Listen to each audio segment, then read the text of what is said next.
Sollogoub pour le groupe de l'Union centriste.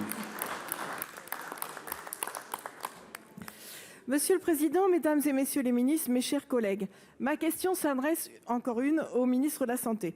Monsieur le ministre, les services d'urgence fonctionnent tant bien que mal. Désormais, certains vont même jusqu'à fermer. La pénurie d'urgentistes est telle qu'un système mercantile s'est mis en place, siphonnant les moyens financiers des hôpitaux et compromettant la prise en charge des patients. C'est terriblement anxiogène et en de nombreux départements, les citoyens ont peur et se sentent abandonnés. Presque partout, vous l'avez dit, on manque cruellement de médecins. Primes, pas primes, bonus fiscaux, aides à l'installation. Pour trouver ces perles rares que sont les médecins, c'est un vaste mercato qui s'est mis en place. Les élus sont prêts à toutes les compromissions pour chipper celui de leurs voisins. Mais ce marché est malsain et les surenchères financières ne règlent rien, bien au contraire, et c'est ce que l'on constate aujourd'hui.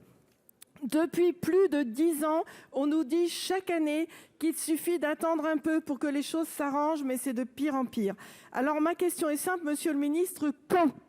Aujourd'hui, nous donnons-nous enfin les moyens, y compris en termes de logistique, d'enseignants, de capacité d'accueil en stage, d'encadrement des internes, de qualité de formation, de faire coïncider l'offre et la demande de soins, et à quelle échéance ?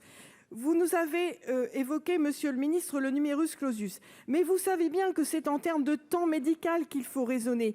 Je voudrais être certaine que les modélisations du ministère intègrent les changements de mode d'exercice, le salariat, la féminisation de la profession, le nombre de médecins et d'étudiants qui abandonnent soit leur formation, soit leur profession, et d'autre part le vieillissement de la population et les besoins croissants. À quel niveau placez-vous le curseur pour les urgentistes, mais aussi les médecins de ville et dans toutes les spécialités, pour que partout dans le pays, les Français aient enfin la garantie de trouver un médecin quand ils en ont besoin ? Je vous remercie. Pour vous répondre, la parole est à monsieur le ministre de la Solidarité et des Santé.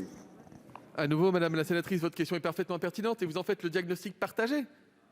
Le numerus clausus a entraîné une pénurie globale de médecins dans notre pays. Et je ne sais pas ce qui vous énerve, mesdames et messieurs les sénateurs, c'est un constat.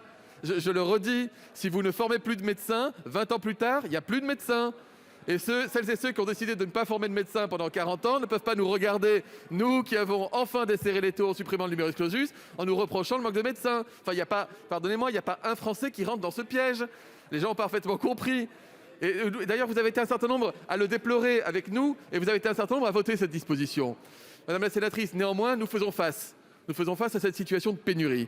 La pénurie, elle entraîne des dégâts plus importants en médecine d'urgence. Parce qu'en plus, la médecine d'urgence est une médecine qui ne s'inscrit pas dans la durée, avec de l'usure, de l'épuisement qu'on peut comprendre, et des urgentistes qui vont de temps en temps faire une autre forme de médecine parce qu'ils sont fatigués de cet exercice, qui accroît l'effet de la pénurie. Mais le problème de base, c'est le même. Si on avait 10 000 urgentistes de plus dans ce pays, on ne se poserait pas la question de la pénurie. Si on avait 20 000 médecins généralistes de plus dans ce pays, on ne se poserait pas la question des déserts médicaux.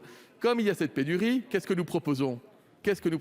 Au-delà du regroupement avec des médecins et des paramédicaux, les fameuses CPTS, au-delà de la participation de la ville et de l'hôpital à la permanence des soins, à travers le service de soins non programmés et le SAS, nous proposons de permettre à des professionnels de santé non médicaux qui, dans quasiment tous les pays qui nous entourent, sont capables d'effectuer et ont des reconnaissances de compétences pour des actes qui aujourd'hui ne relèvent que des médecins, on propose de permettre à ces paramédicaux, dans des conditions sécurisées, de les exercer.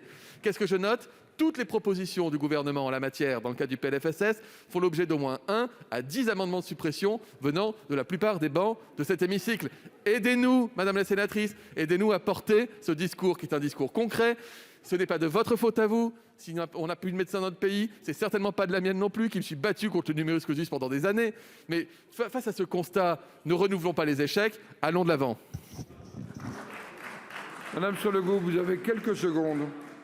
Monsieur le ministre, je vous ai demandé, excusez-moi, quand est-ce qu'on commence à compter ? 2017, 2021, on fait 2017 plus 10 ans, 2021 plus 10 ans. Je ne sais pas si vous comptez être encore là dans 10 ans, mais ça aurait été bien qu'on puisse fêter ça ensemble. Je vous remercie. Merci. La parole est à notre collègue Esther Benbassa.